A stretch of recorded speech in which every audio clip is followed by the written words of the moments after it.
Nunca pensé que el olor a humo podría convertirse en el aroma de mi perdición. Era un viernes por la noche, fría y húmeda, típica del invierno porteño, cuando terminé de cerrar mi pequeño restaurante familiar en el barrio de San Telmo. La mesa de mamá había sido mi sueño durante años, un lugar acogedor donde las familias del barrio venían a compartir empanadas caseras y asados los fines de semana.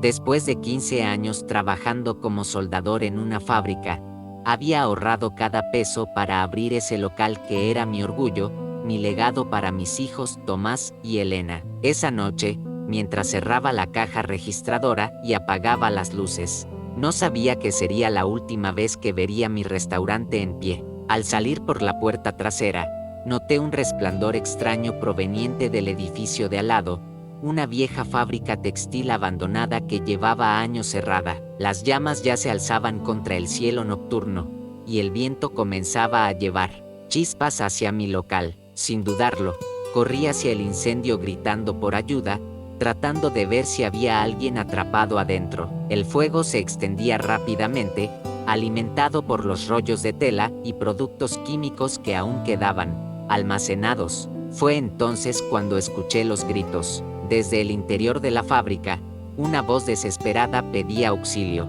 Era Raúl Mendoza, el vigilante nocturno del edificio, atrapado en el segundo piso. No lo pensé dos veces. Tomé una escalera que encontré en el callejón y trepé hasta una ventana lateral. El humo era denso, quemaba los ojos y la garganta, pero logré llegar hasta donde estaba Raúl. Lo ayudé a bajar, cargándolo en mis hombros cuando perdió el conocimiento por la inhalación de humo. Ambos salimos con quemaduras menores, pero vivos. Los bomberos llegaron minutos después, pero ya era demasiado tarde. El fuego había saltado a mi restaurante, consumiendo todo lo que había construido durante años. Esa noche, perdí mi negocio, pero salvé una vida. Creía que eso era lo más importante. No tenía idea de que acababa de firmar mi sentencia de muerte civil. 3 días después de la tragedia, mientras todavía procesaba la pérdida de mi restaurante y trataba de explicarles a mis hijos por qué papá ya no tenía trabajo, 2 detectives tocaron a mi puerta.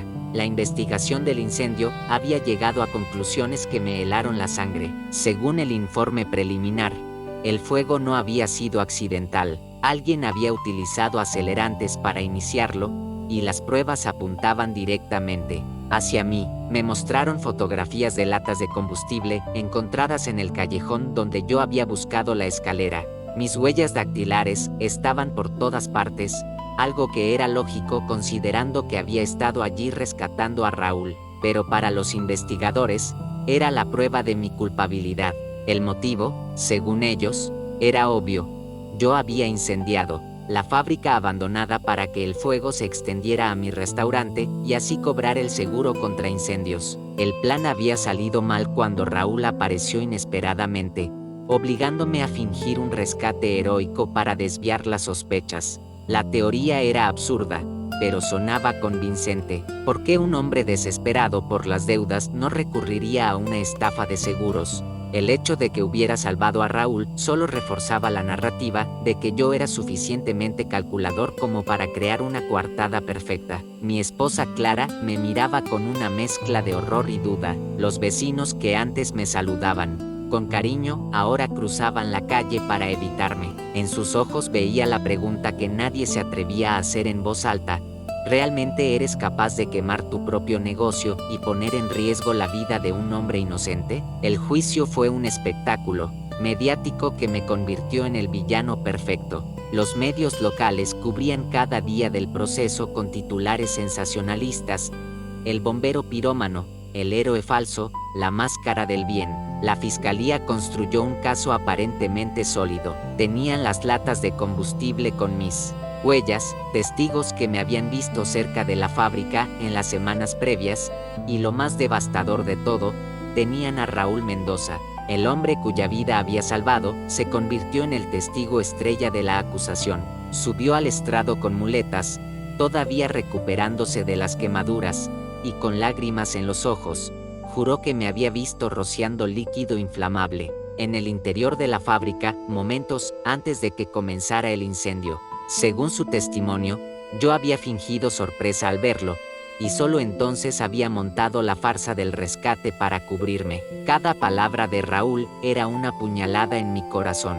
Este hombre, cuya vida había arriesgado la mía para salvar, me estaba enviando a la cárcel con sus mentiras. Mi abogado de oficio, un hombre mayor y cansado que claramente había perdido la pasión por su trabajo hace años, intentó desacreditar el testimonio, pero sin recursos para contratar expertos o investigadores privados. Su defensa fue débil y poco convincente. El jurado, compuesto por ciudadanos comunes que ya habían sido influenciados por la cobertura mediática, deliberó apenas 4 horas antes de entregar su veredicto: culpable de incendio intencional, fraude de seguros y puesta en peligro de vida ajena. La sentencia fue de 18 años de prisión. Cuando escuché el martillazo final del juez, sentí como si todo mi mundo se desplomara. Las últimas imágenes que tengo de libertad son los rostros llorosos de Tomás y Elena, mis hijos, mirándome con una mezcla de confusión y dolor mientras me llevaban esposado. Clara no pudo ni siquiera mirarme. Esa noche marcó el inicio de mi descenso al infierno, pero también, aunque no lo sabía entonces, el comienzo de mi transformación en algo que jamás pensé que podría ser: un detective de mi propia inocencia. Los primeros años en la penitenciaría de Caseros fueron una experiencia que no le deseo ni a mi peor enemigo. El ruido constante de las rejas al cerrarse, los gritos de los presos, el olor permanente a desinfectante barato y comida rancia, todo contribuía a crear un ambiente que parecía diseñado para quebrar el espíritu humano. Yo, que había sido un hombre de rutinas simples, un trabajador honesto que se levantaba cada día para cocinar para su familia y sus clientes, me sexta arrojado a un mundo donde la supervivencia dependía de reglas no escritas y alianzas peligrosas. Los otros presos me miraban con una mezcla de respeto y recelo. El hombre que había quemado su propio restaurante era visto como alguien suficientemente desesperado como para ser impredecible, pero también lo suficientemente estúpido como para haberse dejado atrapar.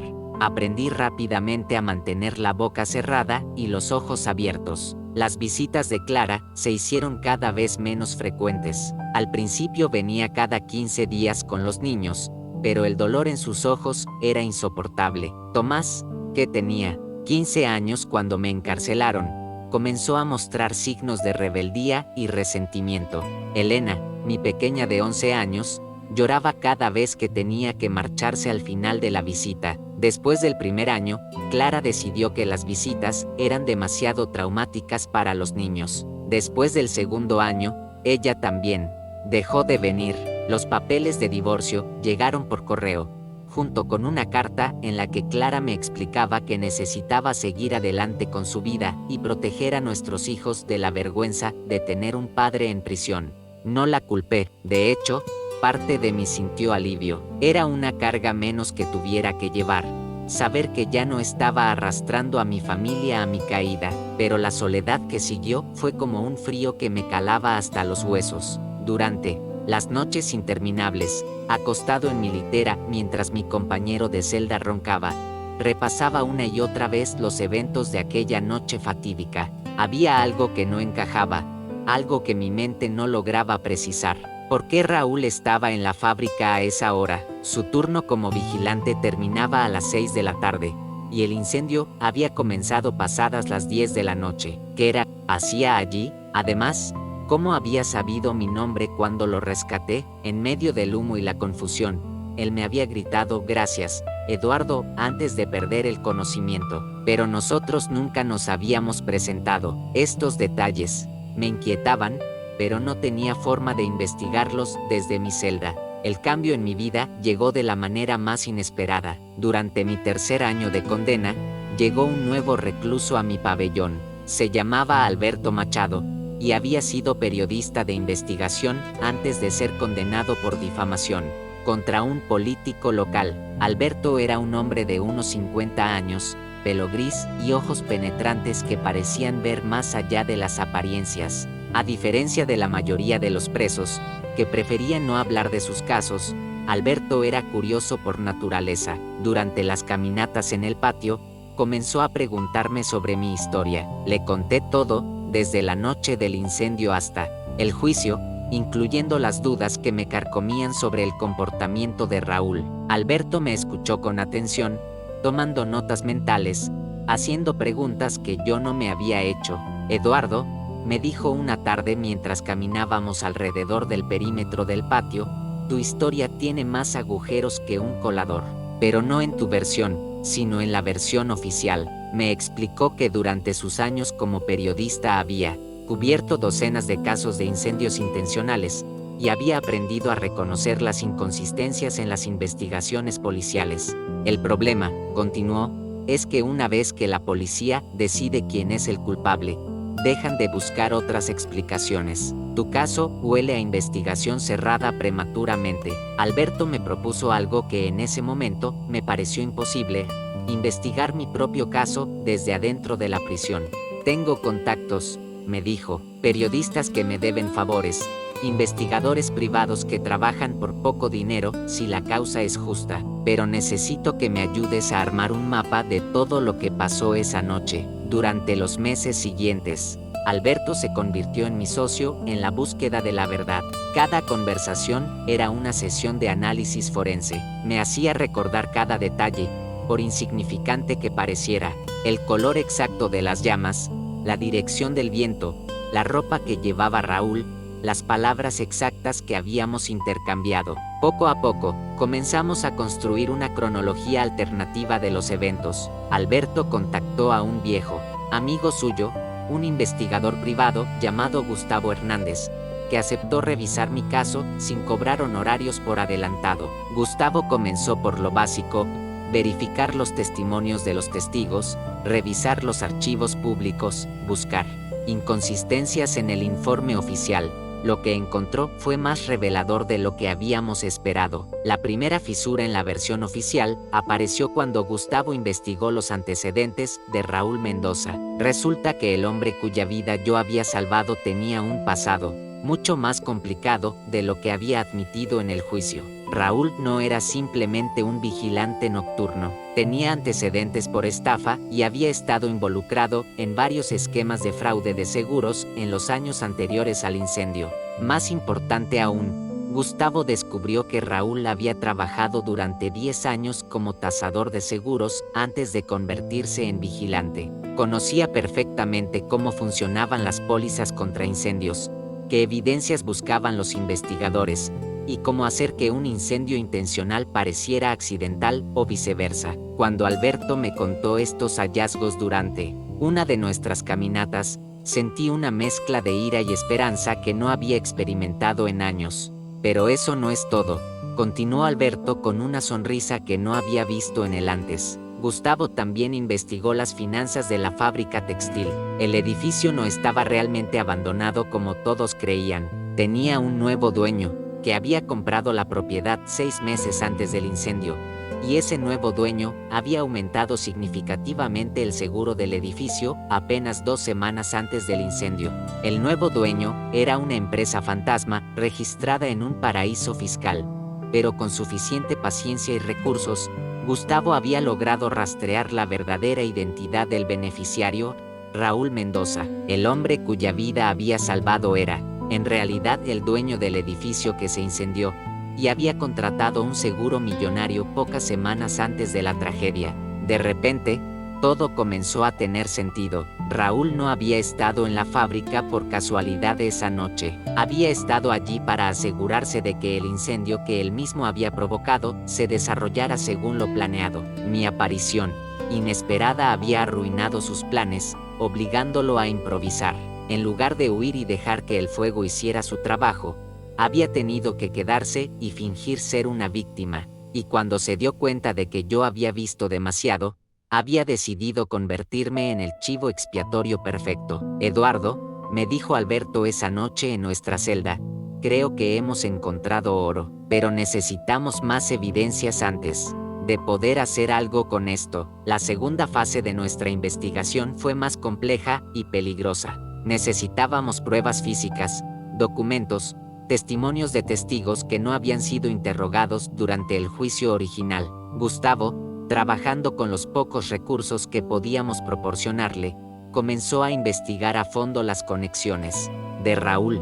Descubrió que el hombre tenía vínculos con una red de estafadores de seguros que operaba en toda la provincia de Buenos Aires. La red incluía tasadores corruptos, investigadores privados sin escrúpulos y abogados especialistas en reclamaciones fraudulentas. Raúl no había estado trabajando solo. El incendio de la fábrica había sido parte de un esquema mucho más grande, diseñado para defraudar a las compañías de seguros por millones de pesos. Pero la pieza más importante del rompecabezas llegó cuando Gustavo logró contactar a un ex empleado de la fábrica textil, un hombre llamado Jorge Delgado que había trabajado allí hasta pocos meses antes del cierre oficial. Jorge reveló que la fábrica nunca había estado realmente cerrada. Durante las noches y los fines de semana, Raúl había estado utilizando las instalaciones para almacenar mercadería robada, que luego vendía en el mercado negro. La fábrica era el centro de operaciones de una red de contrabando que incluía textiles, productos electrónicos y hasta automóviles robados. El incendio no había sido solo para cobrar el seguro del edificio, sino también para destruir evidencias de años de actividades criminales. Jorge está dispuesto a testificar, me informó Alberto, después de recibir una llamada de Gustavo. Pero tiene miedo. Raúl tiene conexiones peligrosas, gente que no dudaría en lastimarlo si habla. Necesitamos encontrar una forma de protegerlo. Mientras recopilamos más evidencias, el plan que diseñamos fue arriesgado, pero era nuestra única oportunidad. Alberto contactó a su antigua editora del periódico donde había trabajado, una mujer llamada Patricia Morales que ahora dirigía un programa de televisión de investigación periodística. Patricia había seguido mi caso cuando ocurrió y siempre había tenido dudas sobre la versión oficial.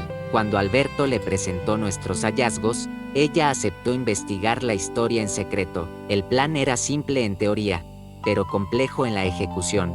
Patricia y su equipo realizarían una investigación paralela, documentando todas las evidencias que habíamos encontrado y buscando nuevas pistas. Mientras tanto, Gustavo continuaría trabajando para conseguir testimonios y documentos que pudieran ser presentados ante un tribunal. Una vez que tuviéramos suficientes pruebas, Patricia haría público el caso a través de su programa, generando la presión mediática necesaria para forzar una reapertura de la investigación.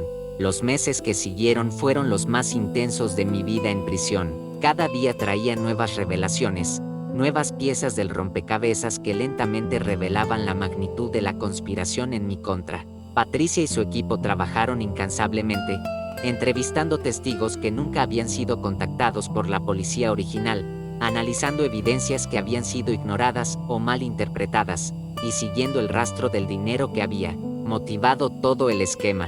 Descubrieron que Raúl había cobrado no solo el seguro de la fábrica, sino también seguros de vida por 2 empleados fantasma que supuestamente habían muerto en el incendio. Había falsificado documentos de empleo, certificados de defunción, y hasta había sobornado a funcionarios del registro civil para hacer que las muertes parecieran reales. El fraude total ascendía a más de 5 millones de pesos, una suma que había sido distribuida entre Raúl y sus cómplices a lo largo de varios años.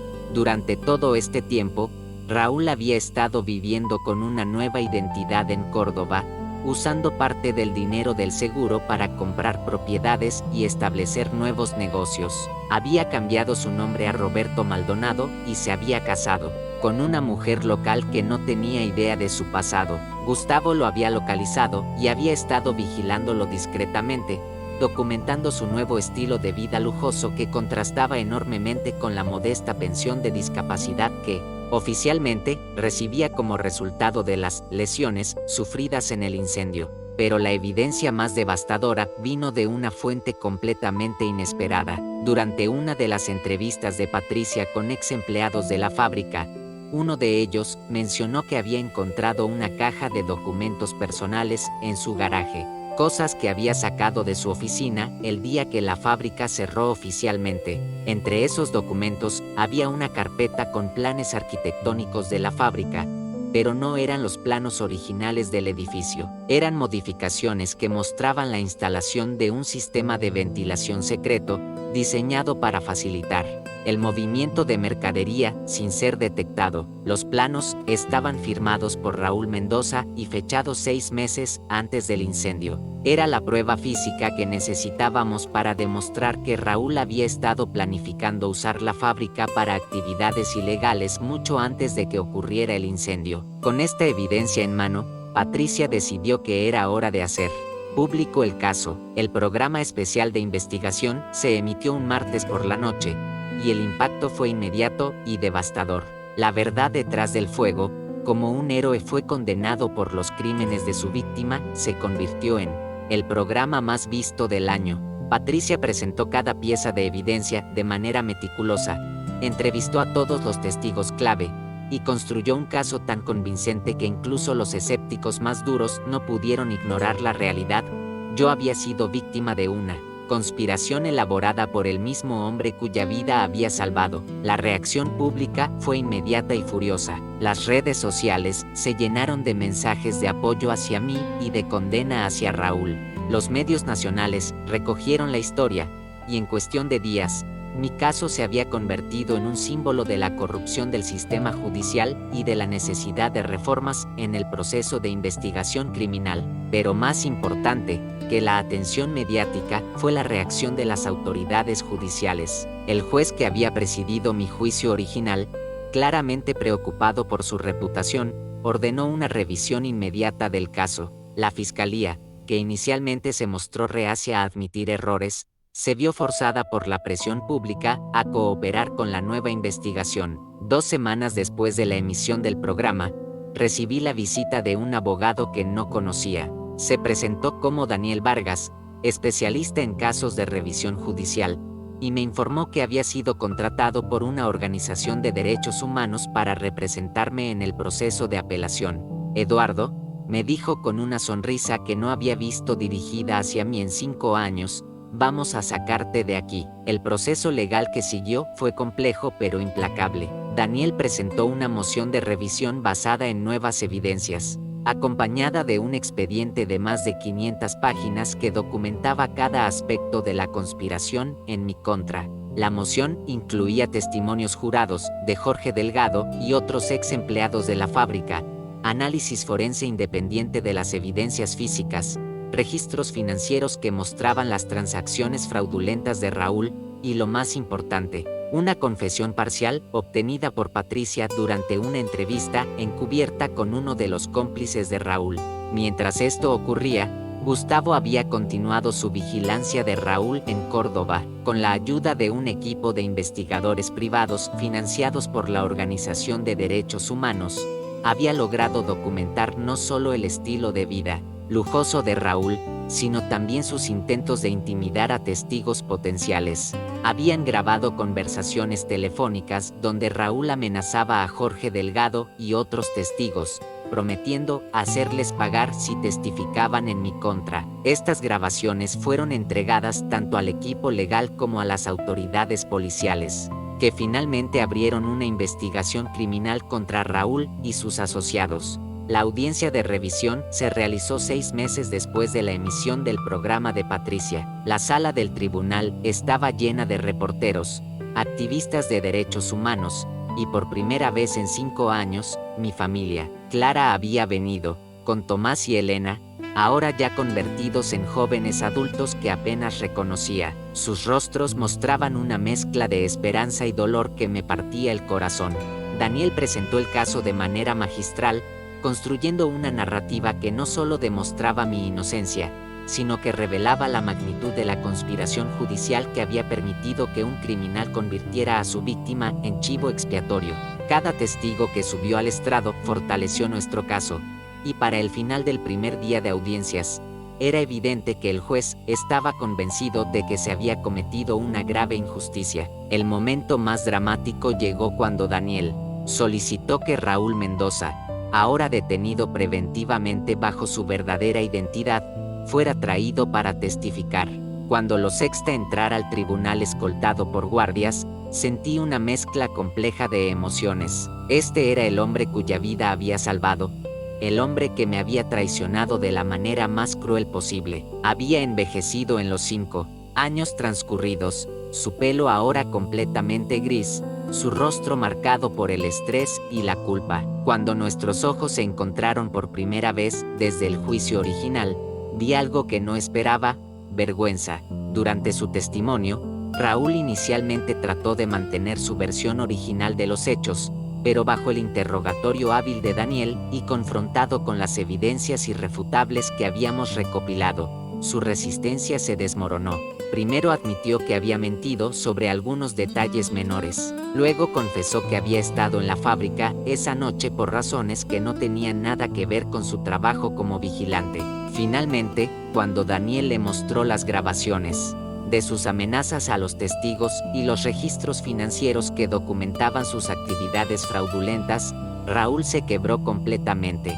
«Yo no quería lastimarte», me gritó desde el estrado, las lágrimas corriendo por su rostro. «Tú me salvaste la vida, y yo solo quería el dinero. Cuando apareciste esa noche, arruinaste todo mi plan. Iba a fingir mi muerte en el incendio y desaparecer con el dinero del seguro, pero cuando me rescataste, todos supieron que yo estaba vivo. Necesitaba un culpable, y tú estabas allí, con tus huellas en todo el lugar.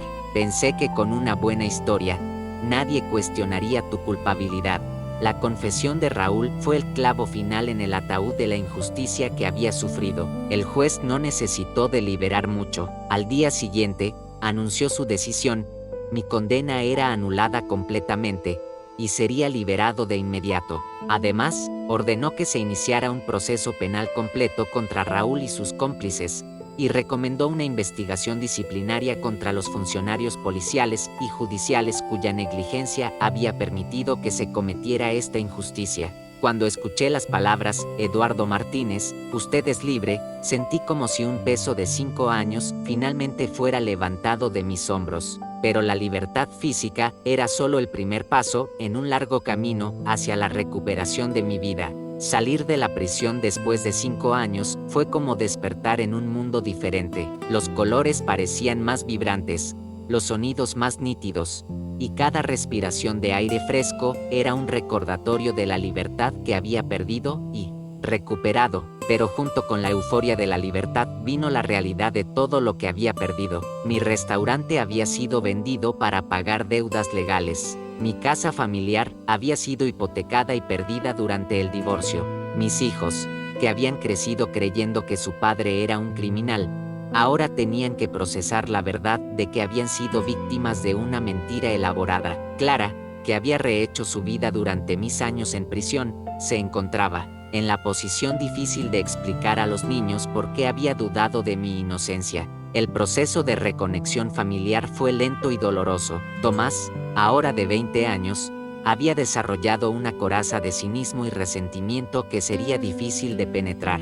Elena, a los 16 años, mostraba signos de la depresión y ansiedad que había sufrido durante los años de mi encarcelamiento. Clara y yo tuvimos conversaciones largas y difíciles sobre el futuro, sobre si había alguna posibilidad de reconstruir lo que habíamos perdido. Al final, decidimos que aunque nuestro matrimonio había terminado, necesitábamos trabajar juntos para sanar a nuestra familia. Los primeros meses de libertad fueron también un periodo de intensa actividad legal. Daniel trabajaba para asegurarme una compensación del Estado por los años de encarcelamiento injusto, un proceso que resultó ser casi tan complejo como ganar mi libertad. Mientras tanto, el caso penal contra Raúl y su red de cómplices avanzaba lentamente a través del sistema judicial. Raúl eventualmente sería condenado a 15 años de prisión por fraude, incendio intencional, perjurio y intimidación de testigos. Varios de sus cómplices, incluyendo funcionarios corruptos que habían facilitado sus actividades criminales, también fueron procesados y condenados. Pero más importante que la justicia legal fue el proceso de sanación personal que emprendí. Con la ayuda de terapeutas especializados en trauma y reintegración social, comencé a procesar no solo los años de prisión, sino también la traición profunda que había experimentado. Aprendí que el perdón no era algo que le debía a Raúl, sino algo que necesitaba hacer por mí mismo para poder seguir adelante. Decidí usar mi experiencia para ayudar a otros que habían sufrido injusticias similares. Con parte de la compensación que recibí del Estado, establecí la Fundación Eduardo Martínez para la Justicia, una organización dedicada a ayudar a personas injustamente condenadas y a mejorar el sistema de investigación criminal. Alberto, que había sido liberado un año después que yo, se convirtió en el director de investigaciones de la Fundación. Gustavo continuó trabajando como investigador privado, pero ahora dedicaba gran parte de su tiempo a casos pro bono. Para la Fundación, Patricia continuó cubriendo casos de injusticia en su programa de televisión, convirtiéndose en una de las voces más respetadas en periodismo de investigación del país. Durante los 3 años siguientes a mi liberación, la Fundación ayudó a exonerar a 12 personas que habían sido injustamente condenadas y promovió reformas legislativas que mejoraron los protocolos de investigación criminal y proporcionaron mejor representación legal para acusados sin recursos. Mi historia se convirtió en un caso de estudio en escuelas de derecho y academias de policía, usado como ejemplo de cómo prejuicios e investigaciones deficientes pueden llevar a condenas erróneas. Pero el logro más importante fue personal. Lentamente, muy lentamente, mi familia comenzó a sanar. Tomás eventualmente se matriculó en la universidad para estudiar trabajo social, inspirado por el trabajo de la Fundación. Elena se convirtió en una activista estudiantil, canalizando su propia experiencia de trauma en esfuerzos para ayudar a otros jóvenes que habían sido afectados por el sistema judicial. Clara y yo nunca volvimos a estar juntos como pareja, pero desarrollamos una amistad profunda basada en el respeto mutuo y nuestro amor compartido por nuestros hijos. Ella se había casado nuevamente durante mis años en prisión, con un hombre bueno llamado Miguel que trató a Tomás y Elena como si fueran sus propios hijos. Inicialmente, admito que sentí celos y resentimiento hacia Miguel, pero con el tiempo llegué a apreciar el papel estabilizador que había jugado en la vida de mis hijos durante mis años de ausencia. El perdón se convirtió en una parte central de mi proceso de sanación. No solo tuve que perdonar a Raúl por su traición, sino también a Clara por haber dudado de mí, a los investigadores policiales por su trabajo negligente, al sistema judicial por haberme fallado, y más difícil aún, tuve que perdonarme a mí mismo por no haber visto las señales de la personalidad manipuladora de Raúl antes de que fuera demasiado tarde. El trabajo con la Fundación me dio un propósito que trascendía mi propia experiencia. Cada caso que tomábamos era una batalla contra la injusticia, pero también una oportunidad de prevenir que otras familias sufrieran lo que la mía había sufrido. Trabajamos con legisladores para mejorar las leyes sobre compensación para personas injustamente condenadas. Establecimos programas de entrenamiento para investigadores policiales sobre cómo evitar prejuicios en sus investigaciones.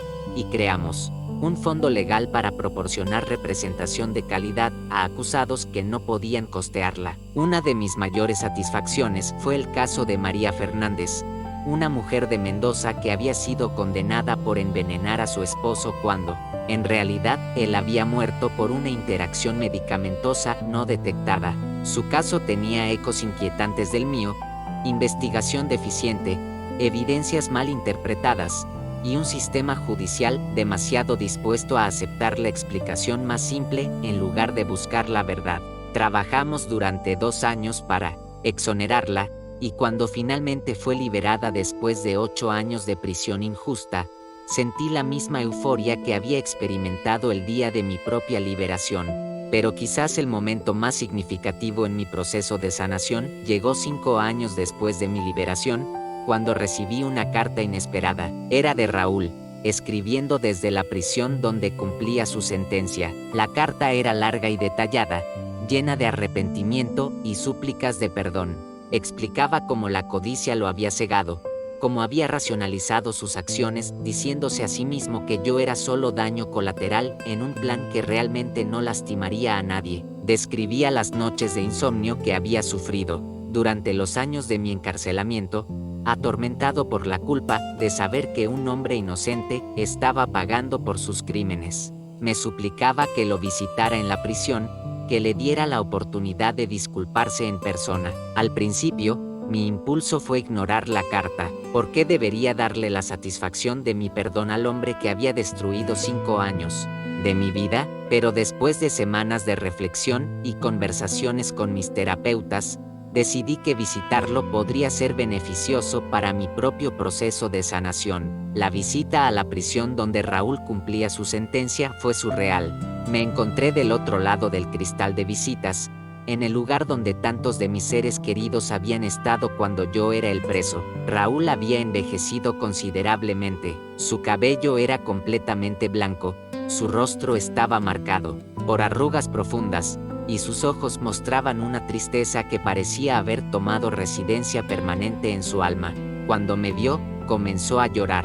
Sus primeras palabras fueron: Eduardo, no esperaba que vinieras. No merezco tu tiempo, pero necesitaba decirte cuánto lo siento. Hablamos durante casi 2 horas. Raúl me contó sobre su infancia difícil, sobre cómo había desarrollado una relación tóxica con el dinero después de años de pobreza, sobre cómo había justificado sus acciones criminales diciéndose que las compañías de seguros eran tan ricas que no notarían las pérdidas. Pero también me habló sobre cómo mi rescate heroico había sido el acto de bondad más genuino que había experimentado en su vida adulta, y cómo la culpa de traicionarme había sido una carga que llevaba todos los días. Esa noche, me dijo, cuando me salvaste del fuego, por primera vez en años sentí que había bondad real en el mundo. Y luego, cuando tuve que elegir entre la verdad y mi libertad, elegí mal. He vivido con esa elección todos los días desde entonces.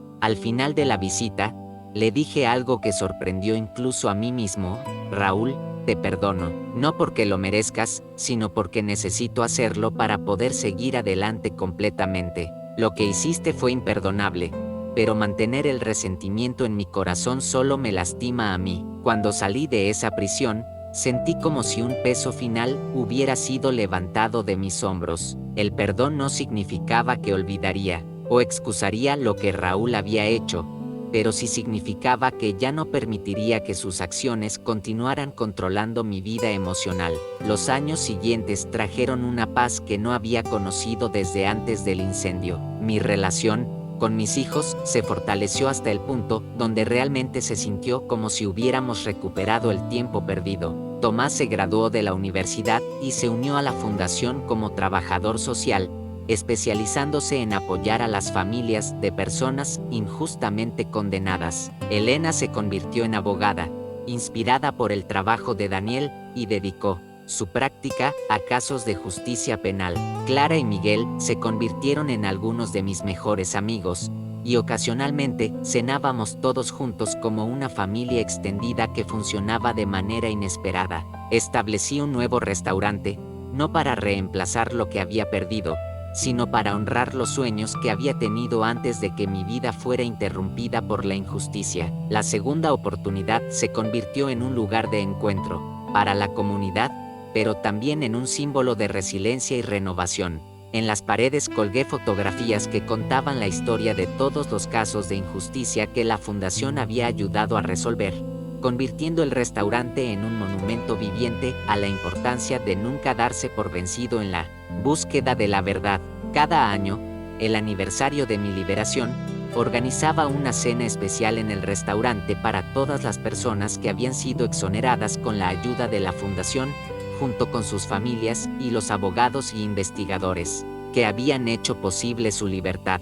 Estas cenas se convirtieron en celebraciones de la justicia tardía, pero también en recordatorios de que cada caso de injusticia representa no solo años perdidos, sino familias destruidas, sueños aplazados y vidas alteradas para siempre. Mi historia, que comenzó con un acto de heroísmo que se convirtió en mi perdición, finalmente encontró su resolución no en la venganza, sino en la justicia, no en el odio, sino en el perdón, y no en la amargura, sino en el propósito. Los 5 años que perdí en prisión nunca podrán ser recuperados, pero los años que siguieron a mi liberación fueron ricos en significado y propósito de maneras que nunca habría imaginado antes de mi experiencia con la injusticia. Aprendí que la verdadera victoria no está en la destrucción de aquellos que nos han lastimado, sino en la construcción de algo mejor de las cenizas de nuestra tragedia. La fundación que creé, las vidas que ayudamos a reconstruir, las reformas legales que promovimos, y las familias que reunimos, todo esto se convirtió en mi legado, un legado que transformó una injusticia personal en una fuerza para el bien. En el mundo, mi nombre, que una vez fue sinónimo de crimen y traición en los medios, se convirtió en sinónimo de resistencia y justicia, pero más importante que cualquier reconocimiento público fue la paz que finalmente encontré conmigo mismo, la reconciliación con mi pasado, y la esperanza que pude ofrecer a otros que enfrentaban sus propias batallas contra la injusticia. Hoy, cuando miro hacia atrás en esa noche fatídica cuando rescaté a Raúl del incendio que él mismo había causado, ya no siento ira o resentimiento. En cambio, veo esa noche como el comienzo de un viaje que, aunque doloroso y difícil, finalmente me llevó a convertirme en la persona que estaba destinado a ser. El fuego que pensé que me destruiría, en realidad me forjó en algo más fuerte, y la traición que pensé que me definiría, en realidad se convirtió en la motivación para una vida dedicada a asegurar que otros no sufrieran el mismo destino. Mi historia es un testimonio del poder de la verdad para prevalecer sobre la mentira, de la justicia para triunfar sobre la corrupción, y del espíritu humano para elevarse por encima de incluso las traiciones más crueles. Es una historia que espero inspire a otros que enfrentan sus propias injusticias a nunca rendirse, a seguir luchando por la verdad, y a creer que, sin importar cuán oscuras puedan parecer las cosas, la luz de la justicia eventualmente prevalecerá. Porque al final, aprendí que no importa cuánto trate el mundo de enterrarte, si tienes la verdad de tu lado y la determinación de luchar, puedes emerger de cualquier ceniza, más fuerte y más sabio que antes. Y esa, quizás, es la lección más valiosa que cualquier adversidad puede enseñar.